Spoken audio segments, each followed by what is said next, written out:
Today, I'll be working on a 2006 Scion XB. The truth. So today I'm going to be replacing these little coil pack plugs. A couple of mine on the Scion here are pretty broken. So I'm just going to go ahead and trade out all four for brand new ones. So let's go ahead and get the hood open really quick.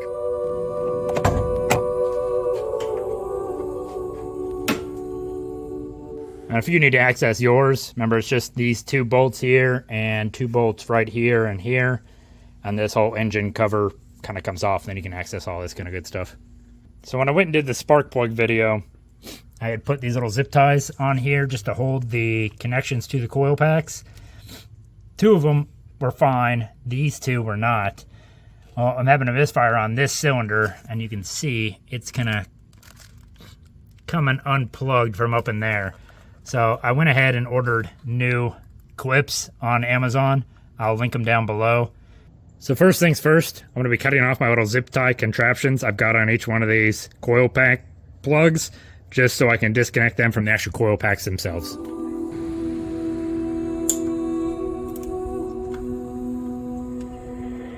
Hey, it's the king!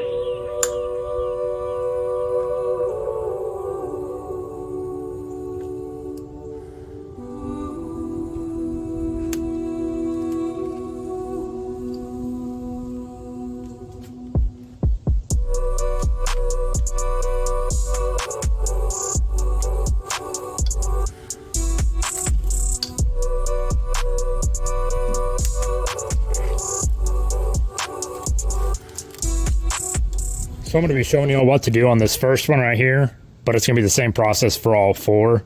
But that way you don't see me do it 4 times. It's only one time you get to see this. So an important thing you want to take note of when doing this is the pattern of your wires. So I got like a black, a yellow, a green, and then a white. Just keep that pattern in mind, or take a picture of it, or write it down somewhere, just so you don't forget the order that these go in.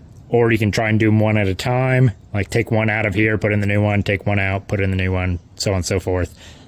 But yeah, you definitely don't want to mess up the order of these.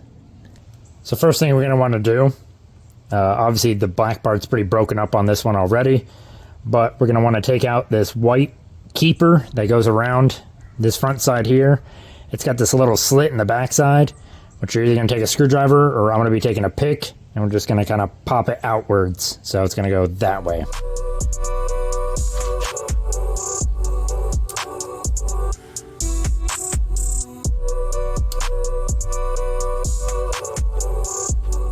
And just that easy it comes out.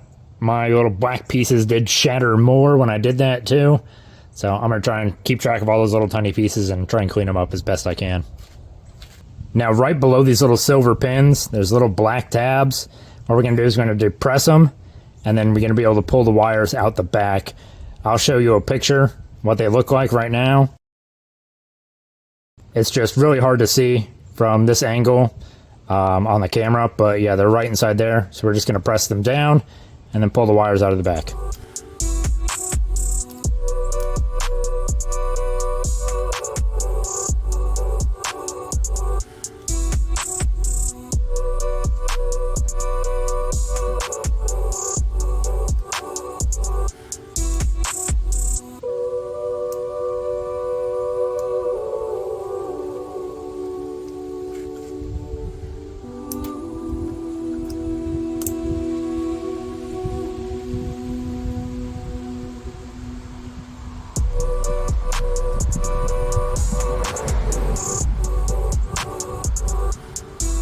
So our new plugs are set up the same way. It's going to have this little white keeper, which we're just going to pop out. There it goes. And then we're going to plug those wires in the back side, the same order we took them out, the other one. There is an orientation to this keeper. It's going to have the little channel. It's going to go on the bottom side of the plug, the side without the little tab. So bottom side down here. Like this. You'll see when we get to put it back together too, but I just wanted to make you aware that there is a right way and a wrong way to put this guy on. But let's go ahead and plug our 4 wires into the back of this guy really quick.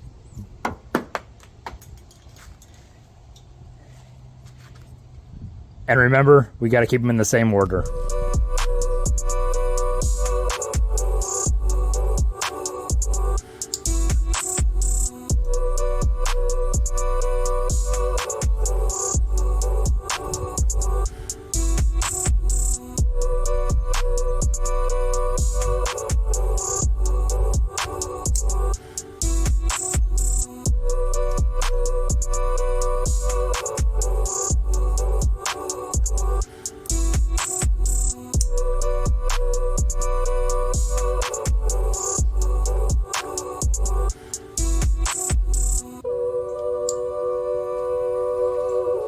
I'm adding this in because I forgot to mention it a minute ago when I was actually doing the work, but I'm going to edit it into the place where it belongs.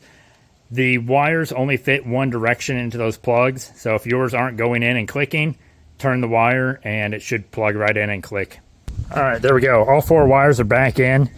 When I stuck the wires in, you do hear an audible click each time, so make sure it goes all the way through. But let's put that little white keeper back on. Remember, that little channel goes on the bottom side, so the opposite side of that little tab right there.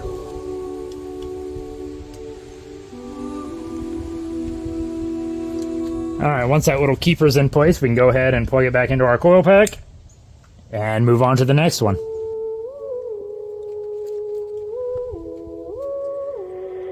Hey, it's the king!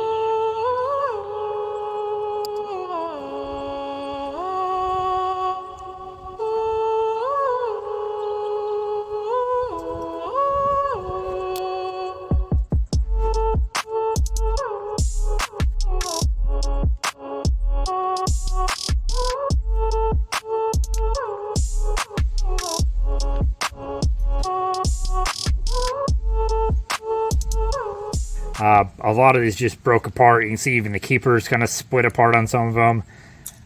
Yeah, it was definitely time to change all of them. They were super brittle. I mean, the car is about 20 years old, so yeah, it's about time.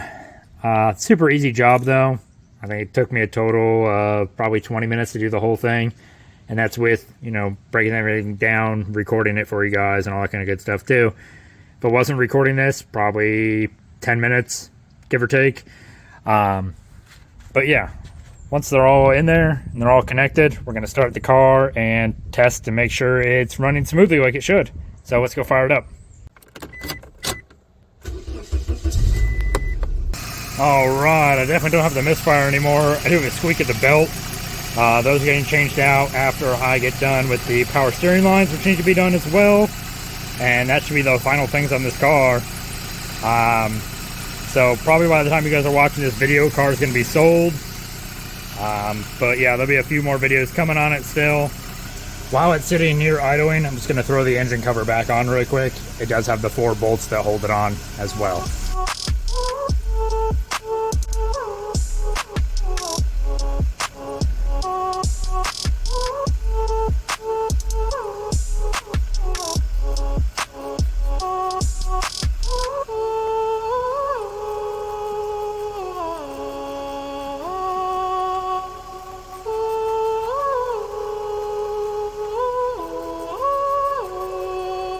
Well, I hope this video helped. If you have any questions or comments, please leave them down in the comment section below, and I'll try and answer them as soon as I can. If you like any of the background music that was in this video, check out the artist's SoundCloud. Link is in the description.